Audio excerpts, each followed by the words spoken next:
administration and assessments in the field of higher education and working in committees for university acts at state and national level. Sir served as a lecturer of history and political science for 16 years. Sir has been in the position of principal for 20 years at CT Bora College, Sirur. Sir has served as chairman of the Board of Studies in History for 5 years, director of the Board of Student Welfare, dean for 5 years in the Mental, Moral and Social Science Department, member of the Board of Examination, member of the Senate and Academic State Principal Federation for 10 years, member of Maharashtra State Council of Higher Education and member of the Draft Committee of Maharashtra Public University Act 2016. He is also nominated as an expert member for many committees and subcommittees by Government of Maharashtra, UGC, the central government and university from Maharashtra. Currently, Dr. Nikam has holding various prominent positions such as Secretary Sirur Shikshan Prasarak Mandal Sirur, Trustee and Treasurer Bharat Itihas Sanshadhak Mandal Pune, President Principal Forum SPT Pune University, Vice President Maharashtra State Principal Federation, member of NEP team Bangalore. Now I am going to take the opportunity and for doing the honor, I call on stage our director Dr. Sunil Dhanwad sir to do the honor and to felicitate Dr. Nikam sir.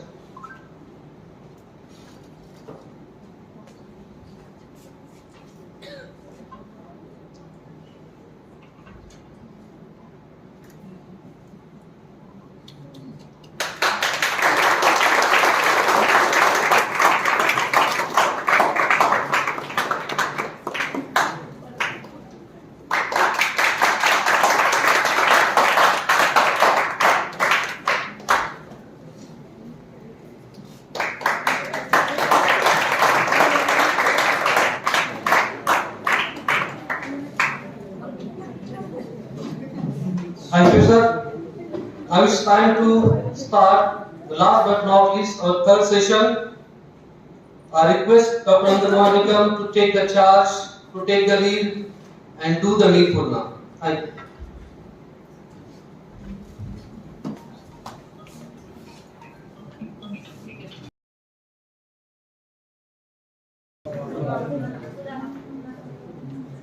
Dr. Dhanwad sir, the director of this institute, Dr. Bhoraji, Dr. Kasar sir, Dr. Gurpade sir, were the directors of different universities and are experts in this area who are present over here, as well as the faculty members of this institute and the other institutes who are joining this workshop, and the students. Friends, let me at the outset thank the director, Dhanwad sir, for inviting me over here and sharing my views on this very important topic as a new education policy 2020. Is how to implement this one and what are the salient features in this policy. For last 2 days, these sessions are going on, and you must be aware about the basic principles of this policy.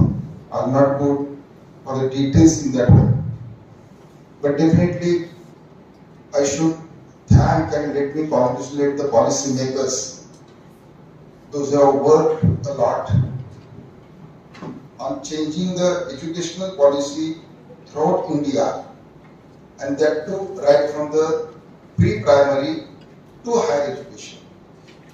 And this is happening for second time in India. Before this one, it was happened in 1968, and that is called as the Kothari Commission.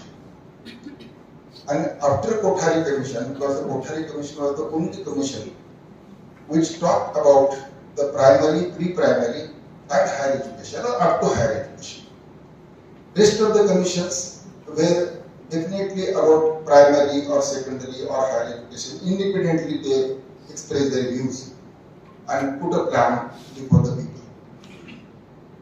When we talk about the 2020 policy, we are talking in 2023 now because of the COVID and other things which was delayed.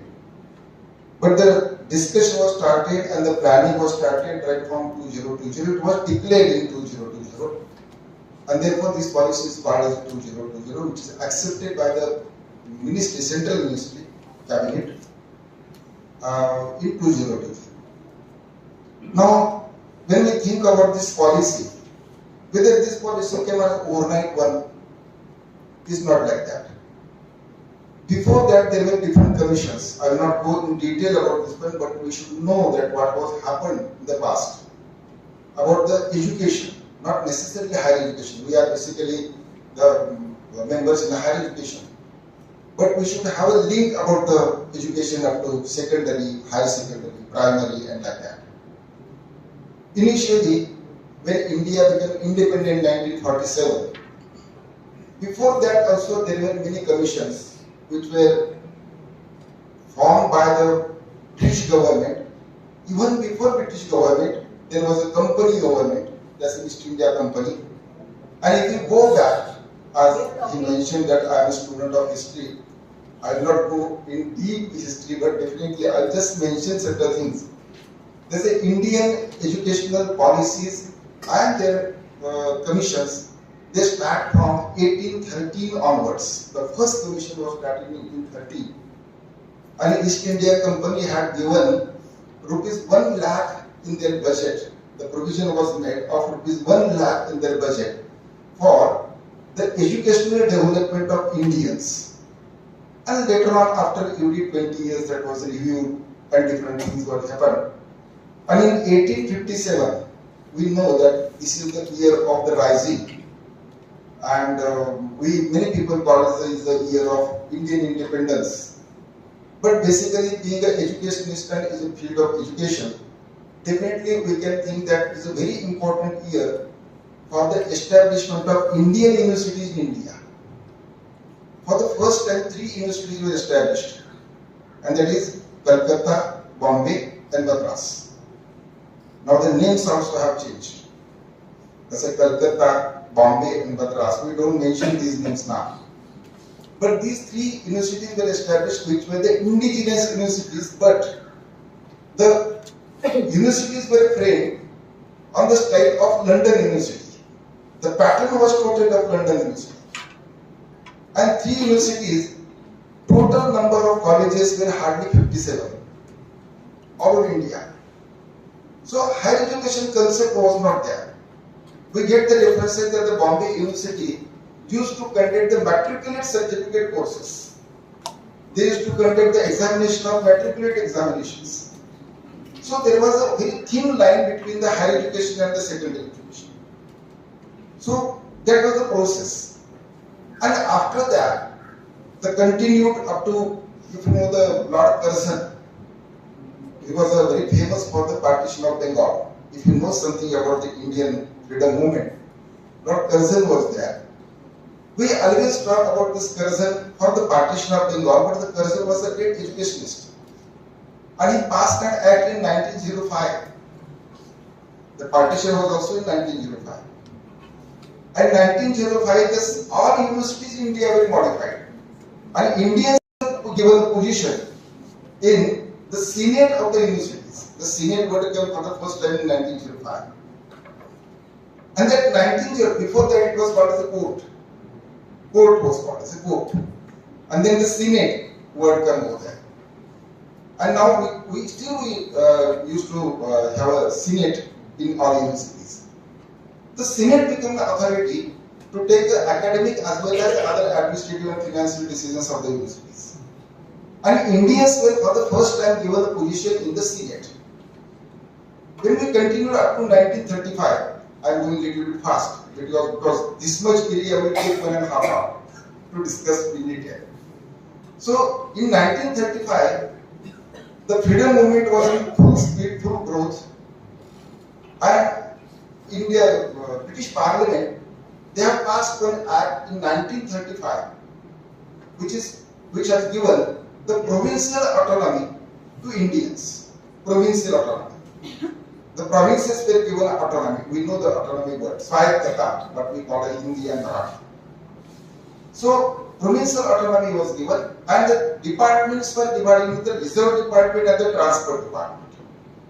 The finances, the security, the water supply, all these very important departments were kept as a reserve department which were controlled by the British government, and the public security, which were of less importance, which were given to the Indian representatives. Now the finance was controlled by the British people and education was given to the Indian people. Naturally, the finances were not given to the education institutions, and therefore Gandhiji in 1937 gave a plan. It was given by Dr. Zakir Hussain. If you have heard the name, is Dr. Zakir Hussain, the great educationist, and later on became the first education minister in the ministry of Pandit Jawaharlal Nehru, the first independent cabinet. He was the chairperson of this scheme. That's called as a Vardha scheme. If we see all these schemes, we get all the highlights in all the commissions. About more than 80% points which are already covered in all these commissions. In Vardha commission, it is called as the NEP Talim. Talim means Shiksha. Talim means education. So in this NEP Talim scheme, Gandhiji or this Dr. Zakir Hussain, they have given the point of credit system. This will be surprising to you. The credit system, for the first time the word was used in the credit system if the person is doing something different and working with the hands and putting an experience, that credit should be given to the students. Now in 2020 we are also talking about credit system. Now beyond that, the Gandhiji of this Vardha scheme talks about the do and learn. That means education with experiment and experience. Do some experiment and then learn. Of course, that was at primary level.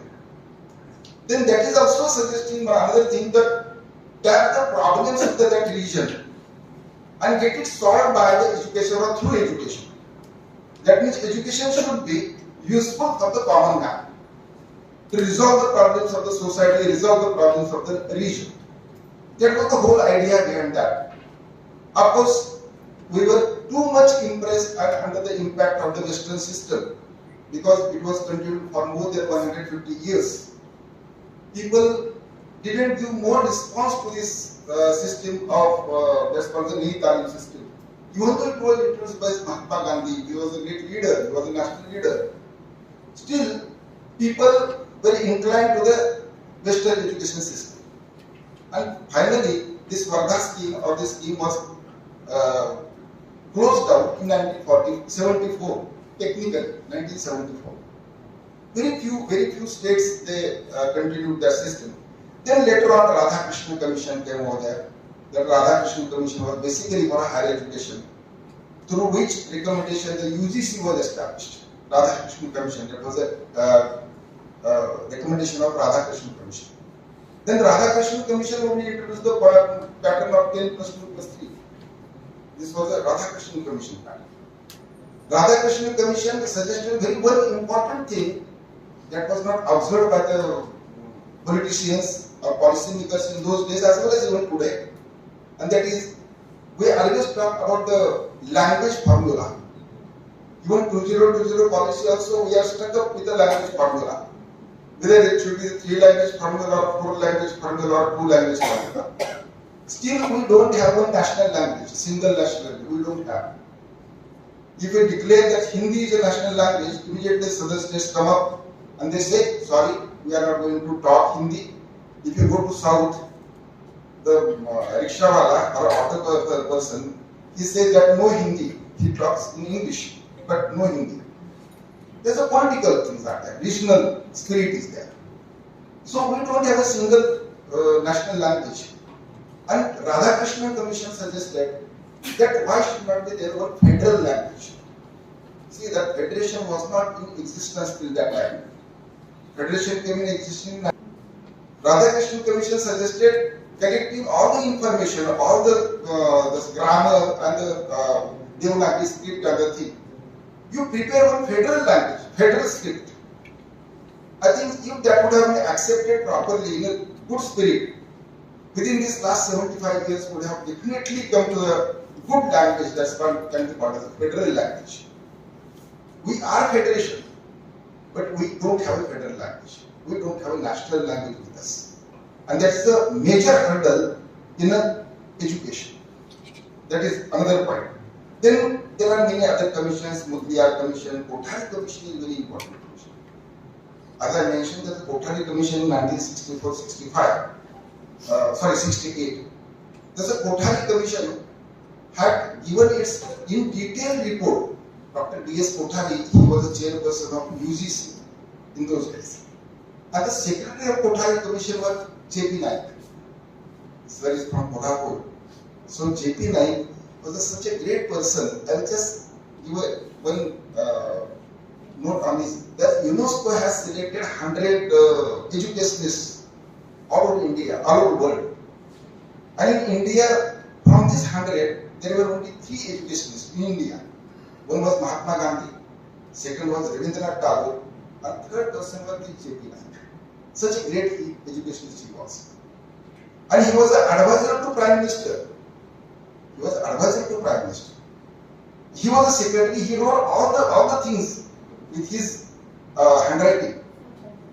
And this Kothari Commission worked a lot, right from pre-primary to higher education. What we see now, ECCE, Early Child Care and Education, that was initially started by Kothari Commission. Kothari Commission clearly mentioned what is ECCE, at what age child should go to the school, and what he should learn. And after so many years, 0, we just neglected this ECCE. We just neglected. If you see that primary and pre-primary, that's a LKG, UKG or nursery, even you go anywhere in this surrounding area, in any society, you will find even small room, the nursery classes are going on. There is no permission, there is no teaching methodology, there is no syllabus. And we have just neglected one area which was very important. Because at the age of 3, if the child is given a proper direction, definitely he can learn good things.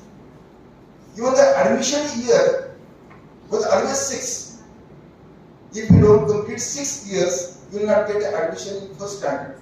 Even nowadays, even today, it's a 6 years. Kothari Commission says that at the age of 3, let the child go to the school.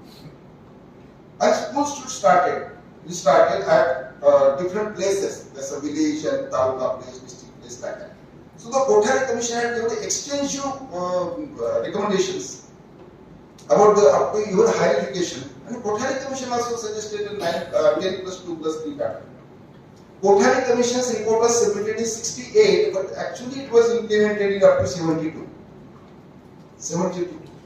He had to do very hardships, put it before the cabinet and convince the MPs and convince the ministers and like that. So policies are always very good. The implementation becomes the problem. There was one Mudliar Commission before Kothari Commission. There was Mudliar Commission in 52. The Mudliar Commission that time placed as a plus 2 as a higher education. Now we talk about the 5 plus 3 plus 3 plus 4. Mudliar Commission in 52 suggested the last unit of 4, that's a 9, 10, 11th and 12th. These 4 years should be plus 2. It should be plus 2. And PG person, is a postgraduate person, should be a teacher for that. In 52, getting a postgraduate teacher was very difficult. Your graduation was very difficult, 52. So certain lacunas were there. The practical difficulties were. Then there was a National Policy of Education in 1986. Then there was a Sam Petrodas Commission in 2006.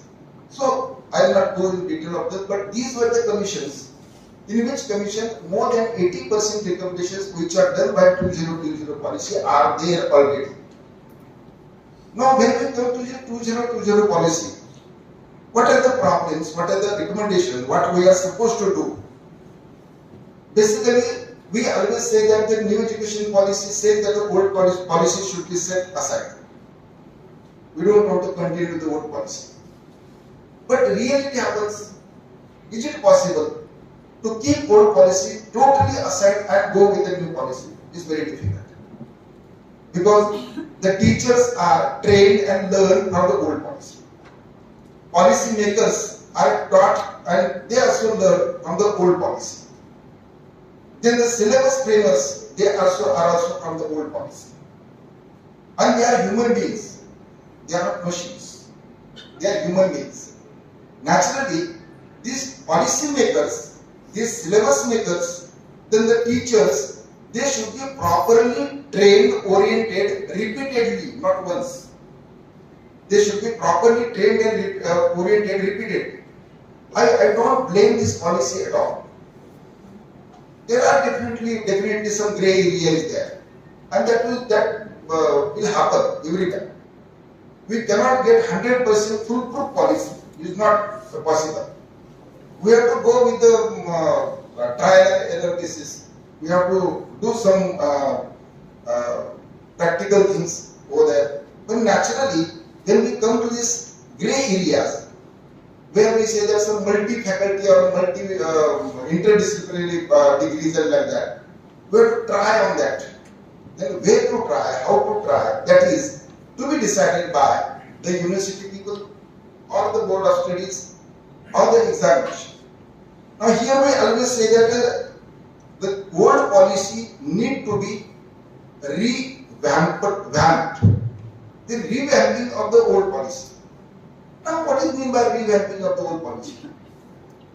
Is a totally keep aside the old policy and getting a new policy. So when we think about this one, the 3 points always come up. There's a teaching, learning, and evaluation. We get it because of this NEP. This point is always very useful and very known to us. Teaching. With this new policy, the teaching, there is a pedagogy is going to be changed. Teaching methodologies are going to be changed. We know there is one concept that the students should not be failed till 8th. It is a continuous evaluation system. Continuous evaluation system. If the teacher is well aware of this system of continuous evaluation, you people, they say in a management process, you do that one properly. The continuous evaluation.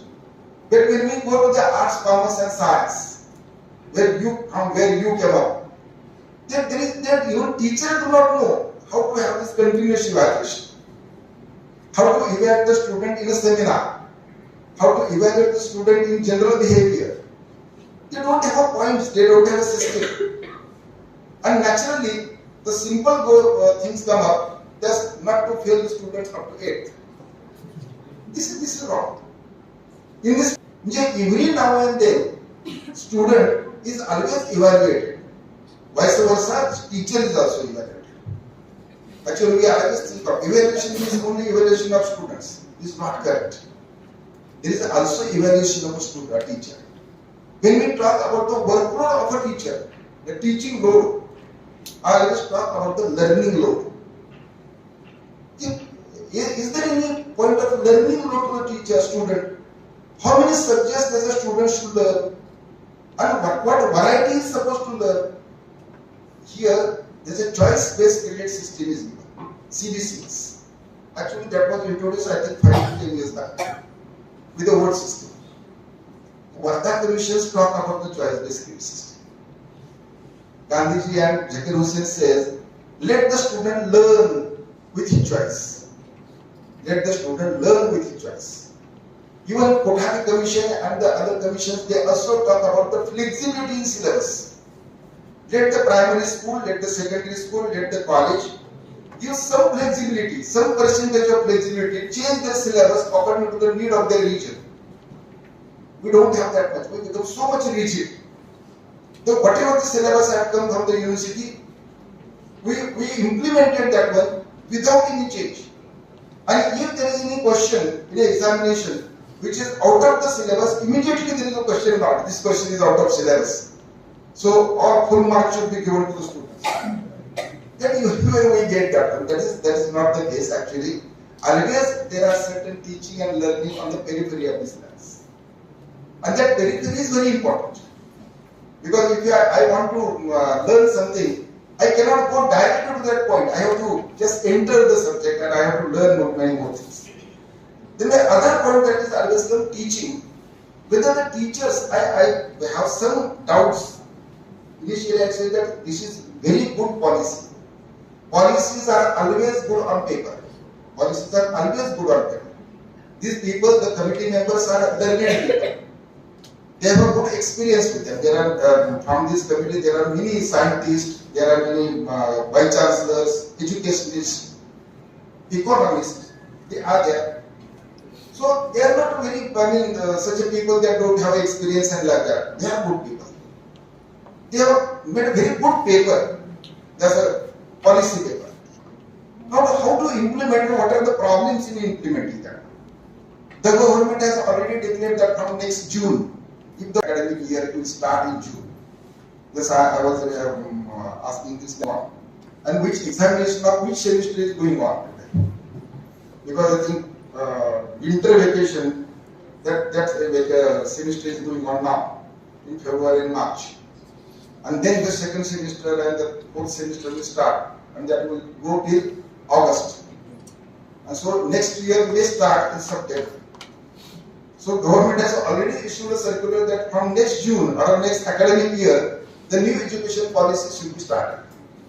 Now when we come to 5 plus 3 plus 3 plus 4, we from the higher education we should think of beyond 4. Beyond 4. 9, 10, 11th and 12th.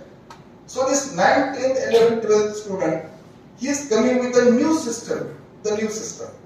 There's a credit system, then the multi-faculty learning, multi-faculty education, then the continuous evaluation system and grading points. He may not get in 10th standard examination, I think that will go. There will not be board of SSC examination. There will be directly board of 12th examination, part as the HSC examination. Now when the student come out from the HSC examination, he is not a student of arts, commerce, science like that. He is a student of 12th. When the student of 12th is coming up, all the faculties are open to him. Engineering, medical, arts, commerce, science, or any other professional, pharmacy, management, all faculties are open to him. And he may enter to these faculties, not directly, but there will be again a screening according to the faculty. If the pharmacy person, he want to take a pharmacy course, the pharmacy people may get entrance examination differently. Management people may get examination differently because they want to check his knowledge, his capabilities, his skills for their course, for management course, pharmacy course, medical course, engineering course, like that. And in 9th, 10th, 11th and 12th, these 4 years, student is supposed to acquire certain skills. Now skills is again very big problem. What skills? What is meant by skill? We always say that, okay, now every time Chenni and Hatoda is not the equipment for the skill. There are skills of a brain. There are skills of your teaching. Teaching is a skill. Teaching is a skill. Then how you learn, how you behave, how you think, how you answer. So all these things comes under the skill. Now what type of skills are there? So those skills are supposed to be evaluated, checked by the experts at the time of admission. Now coming to this next, coming to the higher education. Now student is supposed to get a choice-based learning and choice-based courses.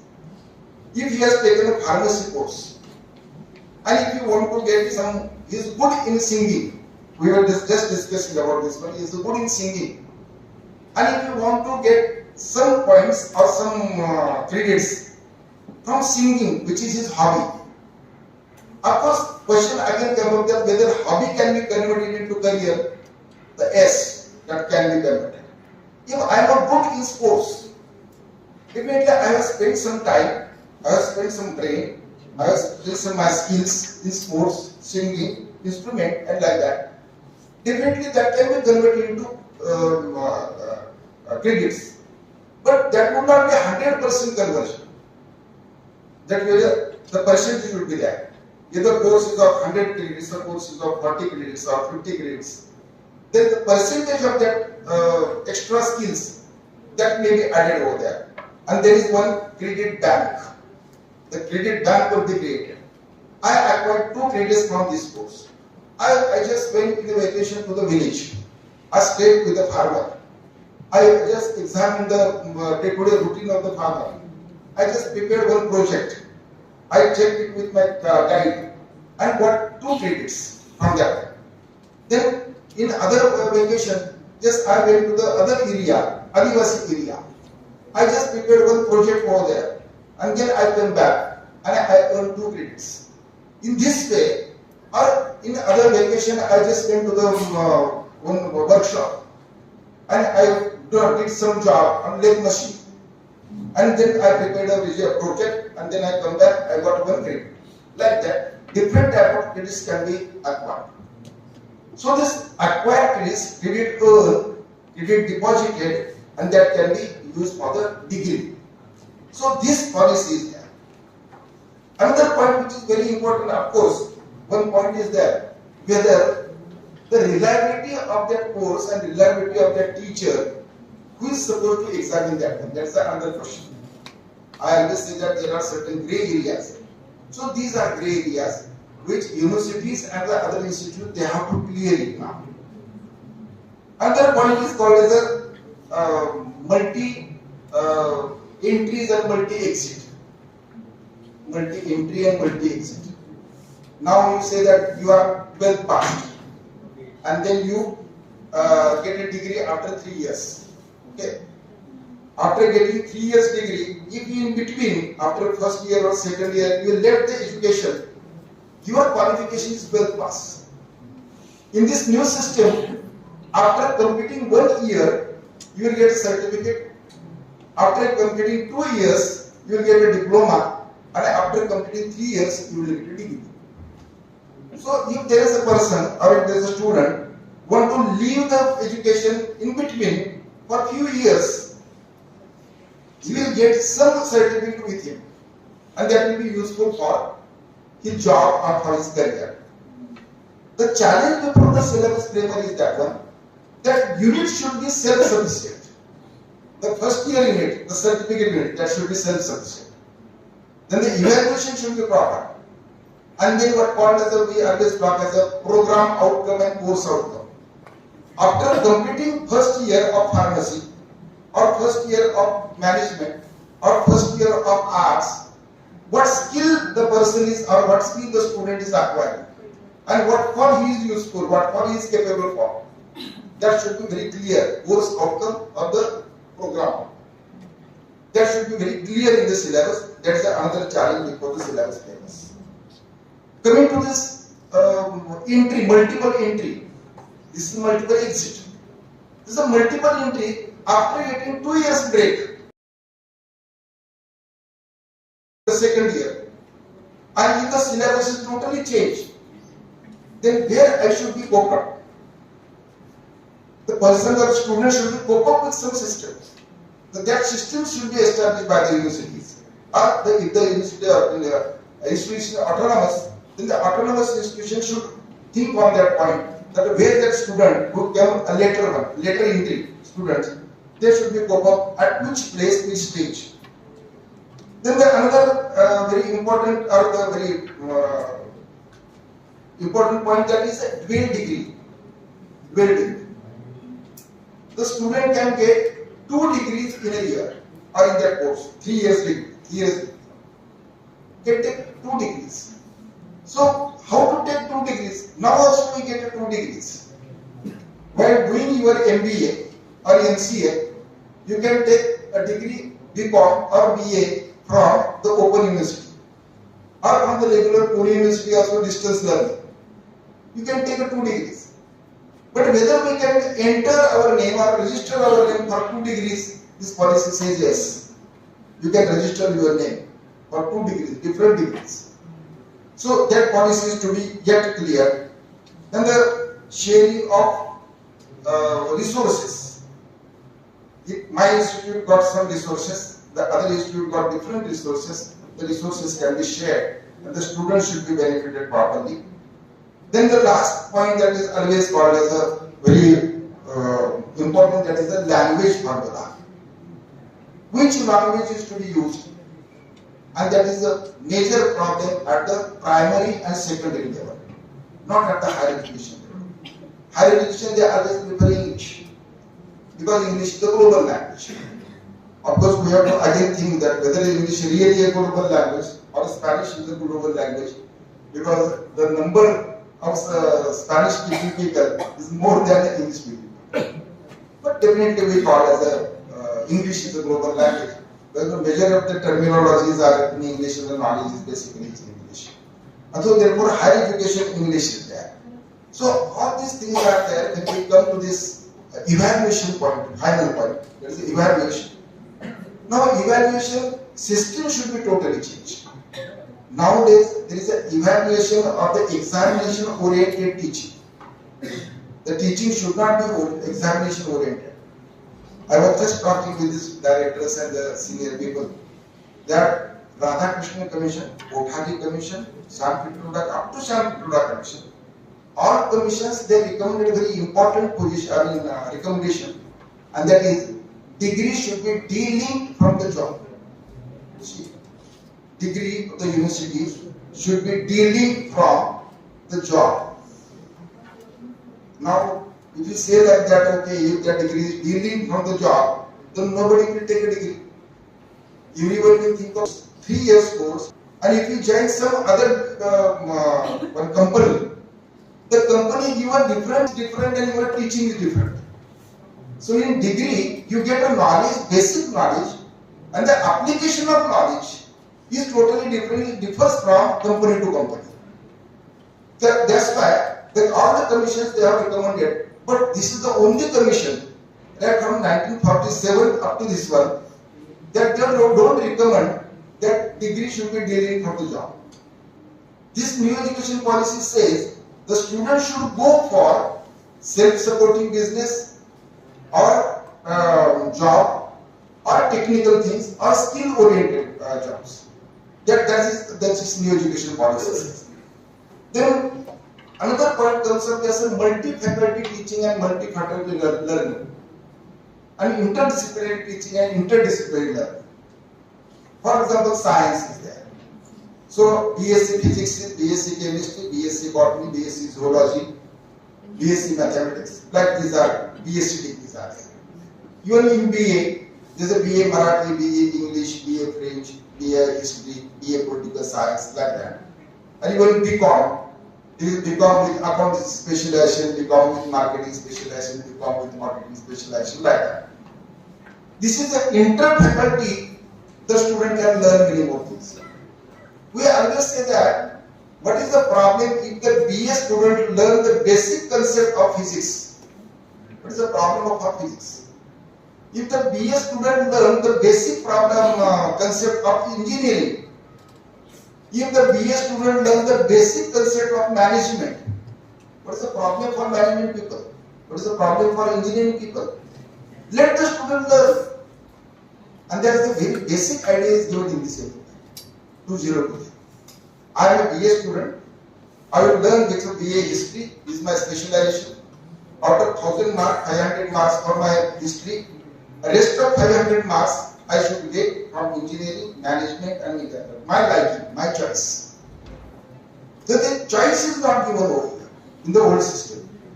Here new system the choice is given. But we have to create now the platform. The platform need to be created, and that is the challenge before the system. The system need to be revamped, and the new system will definitely need a training for teachers, evaluators. Even we have to go to the parents. You all your students, they will not be the part of the new system. But the parents of the students, those who will be coming next 5 years with this system, they definitely they should know something. So the government, universities and the institutions, they should try to go to the parents that to do what is going on, what is the new system, not only by papers but by different means and by different using different skills. Coming to the last point that I am saying, this is a very function I know that. So the last point, that is what we should do. We being a student now, as an MBA student, being a teacher, what we are supposed to do now? We will try to learn this new education policy properly from our point of view. Because each student, each person is different. His thought process is different. So try to get your points, your queries on a paper. And if you feel that, okay, this is not possible, because hypothetically, if we go for this implementation of this point for multi-faculty degrees, in multi-faculty degrees, what the set pattern would be there? So, what should be the syllabus? What should be the teaching methodology? Whether student is needed to come to the classroom, or he should learn at his own. There are systems are coming up all over the world.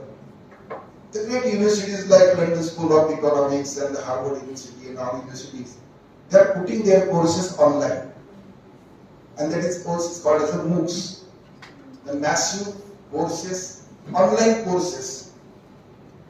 I mean, now the MOOCs is a very popular. If you go to the computer and open MOOCs, massive open online courses. If you know the name Dr. Ram Takole, we call him Dada. He was a Vice Chancellor of Pune University, the founder Vice Chancellor of Vishwanath Samar Open University, then the Vice Chancellor of Indira Gandhi Open University. He was the Vice Chancellor of 5-6 universities. He was the president of NEP. He was also a UGC member, like that. He was a great educationist, about 89-year-old now. At the age of 85, he got a degree from MOOCs.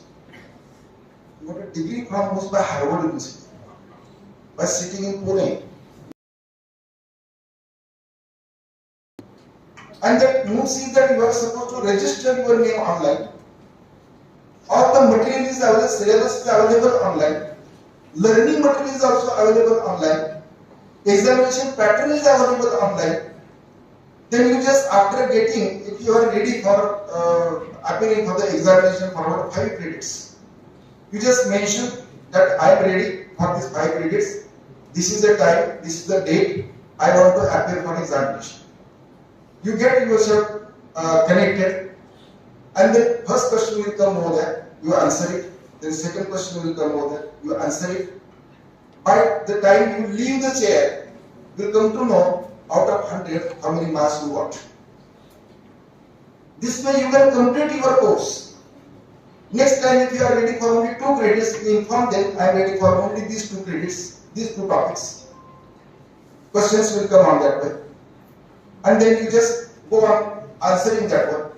Some questions are descriptive, some questions are objective. And then you get the degree of Harvard University if you are into all other universities in the world. The things are changing in this way. Of a worldwide change in education. So this is the total scenario is totally changing. And the skills of the students, then the knowledge of the students, then the behavior of the students will be totally changed when this will come to the end. Now, how many years it will take to complete this policy? They have decided up to 2040. 2040. We are talking about 2023 now. If you see that 2023, 2024 will be the first year of new education policy. Shivaji University has already started last year new education policy. They are 1 year ahead with the Pune University. Naturally, when it will come to 2040, think of your age. You would be a parent, and your children when they are in the schools. And a 3-year-old child may go to the school where you will be mother or father of this child. And that child will be learning in a new education policy. And being a learned parent, you should know the policy, what my child is going to learn in the school. at the age of 3, at the age of 4, at the age of 5, and when he enter in the first, he will complete at the 6 years of age. And by passing his 12th, what we shall say, let the student decide his career. Just no need to parent to decide his career. Nowadays, parent decides career. Very good example in my home only. My daughter-in-law, she is actually MBBS. Before marriage, she had completed her MBBS. Then she got married with my nephew. After coming to our place, I being the education field of education, I inquired, are you really interested in MBBS? She said, not at all. After completing MBBS, she said, oh, I am not at all interested in MBBS or medical practice. Then why you completed MBBS? She thought there was a lot of pressure from my parents. And I was the only child. And I got more than 85-89% marks. And therefore they forcibly sent me to the medical. I completed that medical. But I am basically interested in the aeronautics. We took a decision that keep aside your MBBS degree, join BS Aeronautics in US, then she completed MS Aeronautics, and she is a pilot now in US. Now see, I am not talking of her, whether she is US, don't force me. Let me take my decision. And this NEP is basically grooming the students in that way. NEP will definitely prepare a student to take his decision at his own. And now parents should be ready, because I will definitely say that you would be the parent after 10 years, you would be the parents after 15 years. Your child will go to the school. And therefore, now you are a student. In 2023 you are a student. But in 2033, just think of after 10 years, your child may be there in the school. And he must be getting some input from the school, because the teachers will be also changed. Teachers' teaching methodology also will be changed. Examination pattern will be also changed.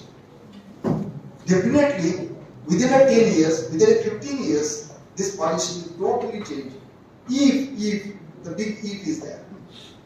And that is, the teachers are properly trained, the system is properly implemented.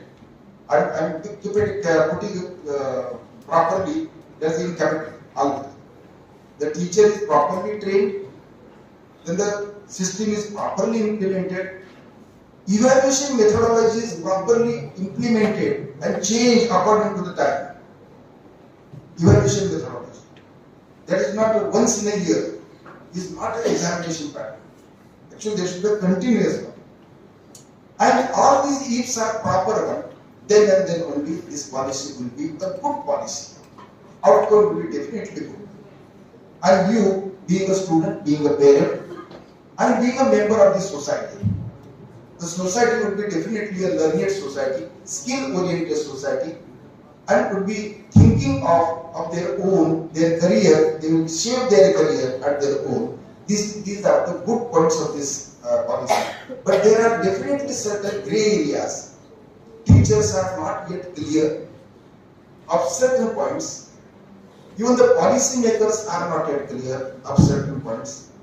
And therefore, we request from this platform that unless and until all the things are clear, I know that 100% things will not clear at once.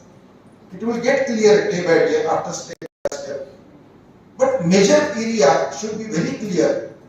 जब कोहरा होता है, हिंदी में बोलते हैं, कोहरा होता है, तो धीरे चलना ही जरूरी है. अगर कोहरा है, हमें रास्ता नहीं दिखाई दे रहा है, if we don't bother about that कोहरा, then खाई तो आगे हो सकती है. So definitely we can think of this policy in that way. But of course, we should not deny all the time that no, we will not go for this new policy. No. These are already accepted by the central government. Is going to be implemented over here. There are many states in India, they have already started this system. So we should not lag behind. And we should go ahead with a positive attitude. And this positive attitude should be there. I end this lecture with these words. I once again thank inviting me for over here to the director as well as the organizers and listening me patiently to you all. Thank you.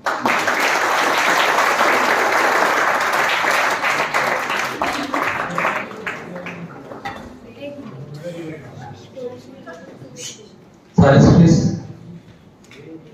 For this one.